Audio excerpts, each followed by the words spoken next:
3 अक्टूबर 2017 की सुबह संध्या शर्मा अपनी बहन कविता शर्मा के साथ पानी का मोटर ऑन करने के लिए छत से नीचे आती है।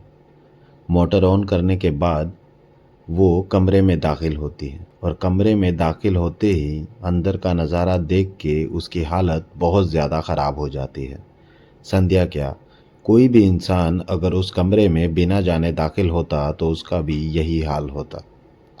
दरअसल कमरे के अंदर जाने के बाद संध्या देखती है कि उसके 45 साल के पति बनवारी लाल शर्मा और उनके 17 साल के बेटे मोहित की लाश पलंग पर पड़ी थी और नीचे ज़मीन पर उसके और दो बेटे 15 साल का हैप्पी और 12 साल का अज्जू और उनके 10 साल का भतीजा निकी ज़मीन पर बेजान पड़े थे।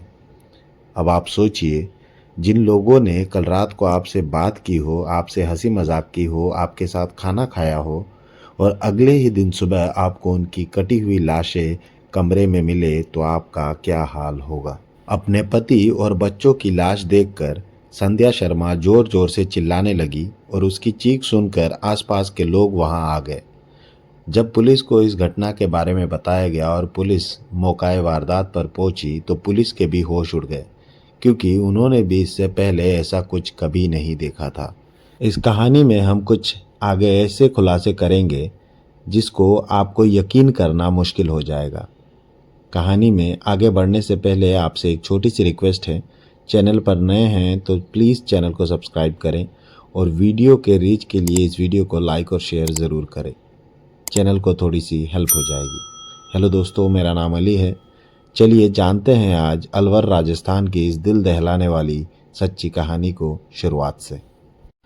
बनवारी लाल शर्मा अलवर के एक फैक्ट्री में मशीन ऑपरेटर का काम करते थे। साल 1999 में बनवारी लाल शर्मा और उनके भाई मुकेश शर्मा ने कटमोर के गाड़ू गांव के दो बहन संध्या शर्मा और उसकी बहन कविता शर्मा से शादी कर ली। शादी के बाद वो सब एक साथ अलवर के शिवाजी पार्क कॉलोनी के घर में रहने लगे। संध्या और बनवारी लाल के 3 बेटे थे, मोहित, हैप्पी और अज्जू, जबकि मुकेश और कविता का एक बेटा था, निकी। संध्या शर्मा शादी से पहले एक टाइकोंडो कोच थी। वो एक अच्छी टाइकोंडो एथलीट रह चुकी थी। शादी के कुछ साल बाद यानी 2014 में संध्या ने फिर से बच्चों को टाइकोंडो क्लासेस देना स्टार्ट कर दिया था। अब वापस कहानी में उस दिन में आते हैं जिस दिन बनवारी लाल और उनके बच्चों की लाश मिली थी। यह एक ऐसा केस था जो खुद में यूनिक था, इसलिए पूरे शहर और मीडिया की नज़र इस केस पे थी। इसलिए पुलिस को भी इस केस में बहुत ज़्यादा तवज्जो देने की ज़रूरत थी और पुलिस ने ऐसा ही किया। संध्या शर्मा बार बार पुलिस को बता रही थी कि बनवारी लाल के उनके कजिन्स के साथ ज़मीनी विवाद थे और उन्होंने ही बनवारी लाल और उसके बेटों की जान ली है। उस रात उनको घर में फोर्स एंट्री की भी निशान मिली थी। पुलिस अभी इस केस में कोई लीड नहीं निकाल पा रही थी। तभी पुलिस को पता चला कि संध्या शर्मा की एक्टिवा स्कूटी उसी दिन से गायब है। तब पुलिस ने 3 अक्टूबर की रात की उस एरिया की सीसीटीवी फुटेज चेक करनी शुरू कर दी। अभी पुलिस के हाथ कुछ ऐसे सबूत लगने वाले थे जिससे इस केस को एक नया एंगल मिलने वाला था। अभी कुछ ऐसे सच बाहर आने वाले थे जिससे सभी सदमे में जाने वाले थे। उसी बीच पुलिस को इन्फॉर्मेशन मिलती है कि एक व्हाइट स्कूटी एक खाली सुनसान जगह पे खड़ी मिली है। पुलिस को तुरंत पता चल जाता है कि वो स्कूटी संध्या की ही है। पुलिस ने उस एरिया की सीसीटीवी फुटेज चेक करनी शुरू कर दी और 3 अक्टूबर की रात के 3 से 4 बजे के अंदर 3 लोग उस स्कूटी पे जाते हुए दिखाई दिए पुलिस को उस फुटेज में। देखिए, लोग बोलते हैं ना कि मुजरिम कितना भी शातिर हो, वो कोई ना कोई गलती ज़रूर करता है और इस केस में यही सबसे बड़ी गलती थी इन मुजरिमों की।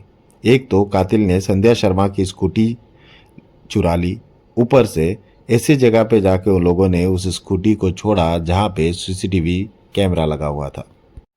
फुटेज में देखा गया कि उस स्कूटी से 3 लोग एक नाले के पास रुकते हैं, वहाँ पानी से हाथ पांव धोते हैं और उनके हाथ में कुछ औजार थे, उसे भी वो धोते हैं और फिर स्कूटी पे आगे निकल गए। पुलिस ने उस फुटेज से उनकी तस्वीरें निकाल ली। वो ज़्यादा साफ नहीं थे और उन्हें आसपास के पुलिस स्टेशंस में सर्कुलेट कर दिया गया। और दूसरी तरफ संध्या के दिए गए बयान पर पुलिस को कुछ खासा पसंद नहीं आ रहा था या फिर यकीन नहीं आ रहा था, क्योंकि उसके बयान बार बार बदल रहे थे। ये सब चल ही रहा था कि तभी पुलिस को एक लीड मिलती है और इस केस में पहली बार किसी बाहर के इंसान का नाम पता चलता है। इन्वेस्टिगेशन के दौरान पुलिस को एक लड़के का नाम पता चलता है जो कि 27 साल का हनुमान था, जो कि उदयपुर का रहने वाला था। हनुमान भी प्रोफेशन से एक ताइक्वांडो कोच था। पुलिस तुरंत हनुमान को ट्रेस करती है और उसको कस्टडी पे ले लेती है और उससे पूछताछ शुरू कर देती है। अब पुलिस के पूछताछ में ऐसे ऐसे बात बाहर निकल रहे थे जिन्हें सुनकर उन पर यकीन करना बिल्कुल भी आसान नहीं था। हनुमान ने पुलिस को बताया कि उसी ने अपने एक दोस्त दीपक और मामा के लड़के कपिल के साथ मिलकर बनवारी लाल और उनके बेटों की जान ली है। और सबसे बड़ी चौंकाने वाली बात हनुमान ने पुलिस को ये बताई कि इन सब में संध्या शर्मा यानी बनवारी लाल की बीवी उनके साथ मिली हुई थी। उस दिन उसी ने हनुमान और उसके दोस्तों को दरवाज़ा खोल कर दिया। अब सवाल आता है, आखिर क्यों? दरअसल जब संध्या ने दोबारा 2014 में ताइक्वांडो क्लासेस देना स्टार्ट किया तो उसको काफ़ी बार टूर्नामेंट्स के लिए अपने बच्चों को लेकर आसपास के शहर में जाना पड़ता था। उसी बीच 2014 में उदयपुर के एक टूर्नामेंट में संध्या की मुलाकात पहली बार उससे 10 साल छोटे हनुमान से होती है। संध्या देखने में काफ़ी सुंदर थी तो हनुमान भी उसके तरफ अट्रैक्ट हो गया। दोनों धीरे धीरे बातचीत करने लगे। बहुत ही जल्द उनकी दोस्ती एक नाजायज़ रिश्ते में तब्दील हो गई।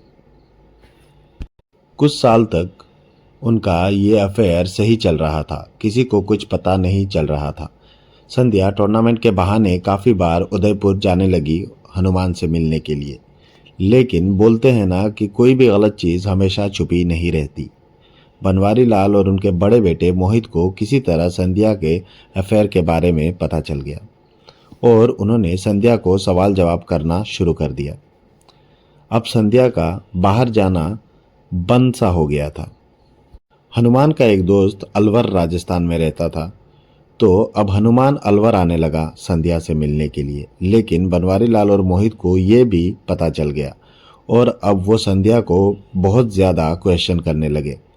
इन्हीं चीज़ों से परेशान होकर संध्या शर्मा और हनुमान ने बनवारी लाल और मोहित को मारने का प्लान बनाया और अपने इस गंदे प्लान को अंजाम देने के लिए सितंबर 2017 को हनुमान अलवर आ गया। अलवर आने के बाद हनुमान ने 2 फर्जी सिम लिए, एक संध्या के लिए और एक अपने लिए।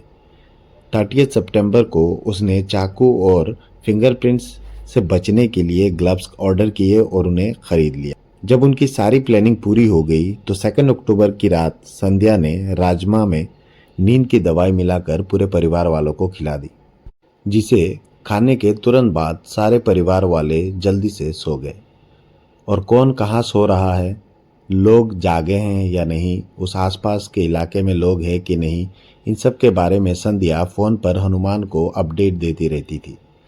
ये चीज़ आप सोच कर देखिए, आपके खुद के परिवार का इंसान आपके कातिलों को आपको मारने में हेल्प कर रहा हो, और अगर इस तरह कोई आपका परिवार का इंसान आपके कातिलों को इस तरह से मदद करे तो आप इस दुनिया में और किस पर विश्वास करें। आधी रात को हनुमान उसके दोस्त दीपक और मामा के लड़के कपिल के साथ घर के अंदर आता है और सबसे पहले वो लोग बनवारी लाल के छाती पर चाकू से वार करते हैं, एक बार नहीं कई बार। उसके बाद वो मोहित को मारते हैं। उसके बाद भी वो नहीं रुकते और वो तीनों हैवान, 3 मासूम जो नीचे सो रहे थे, जिनको इसके बारे में ज़रा सा भी पता नहीं था, हैप्पी, अज्जू और निकी, उन तीनों की भी जान ले लेते हैं। और ये सब होते हुए संध्या शर्मा पास बैठकर देख रही थी। कोई माँ इतनी निर्दयी कैसे हो सकती है? उसके पति और उसके 3 मासूम बच्चों को मारा जा रहा था और उन्हें मारने में वो कातिल की मदद कर रही थी और पास खड़े होकर ये सब देख रही थी। इस ख्याल से ही रोंगटे खड़े हो जाते हैं। इस खुलासे के बाद पुलिस तुरंत संध्या, दीपक और कपिल को अरेस्ट कर लेती है। संध्या अपने बयान में बोलती है कि मैंने तो हनुमान को सिर्फ मेरे पति और बड़े बेटे को मारने को बोला था, लेकिन उसने बाकी तीनों को भी मार दिया। इसमें उसकी ज़्यादा गलती है। जिस प्यार के लिए उसने अपने बच्चों और पति की बलि दे दी, अभी वो उसी लड़के को दोषी बोल रही थी। आखिरकार 5 साल बाद यानी 23 मार्च 2023 को कोर्ट ने संध्या और हनुमान को सेक्शन 302 और 120 बी के तहत उम्र कैद की सज़ा और सेक्शन 460 के तहत 10 साल और सेक्शन 201 के तहत 4 साल की सज़ा सुना दी। ये सारे, हालांकि पीड़ित के वकील इस सज़ा से खुश नहीं है। उनका मानना है कि ये case rare of the rare की श्रेणी में आती है। दोषियों को कैपिटल पनिशमेंट मिलनी चाहिए थी और वो उसके लिए हाई कोर्ट में अपील करेंगे। आपको क्या लगता है, इस केस में जो आरोपियों को सज़ा मिली है क्या वो सही है या इससे भी और खौफनाक सज़ा उनको मिलनी चाहिए थी? कमेंट्स में आप ज़रूर बताइएगा अपनी राय। इस कहानी को सुनाकर किसी की भावनाएं हर्ट करने की कोई उद्देश्य नहीं था। बस आपको सचेत करना था कि कभी कभी आप अपने साये पर भी यकीन नहीं कर सकते। अगर ये कहानी आपको सोच में गिरा चुकी है तो स्क्रीन पे आया हुआ वीडियो आपको देखना चाहिए, जहां एक माँ हैवानियत की सीमा पार कर देती है। ये कहानी आपको ज़रूर देखना चाहिए। मिलता हूँ आपसे फिर किसी सच्ची घटना के साथ, तब तक के लिए जय हिंद।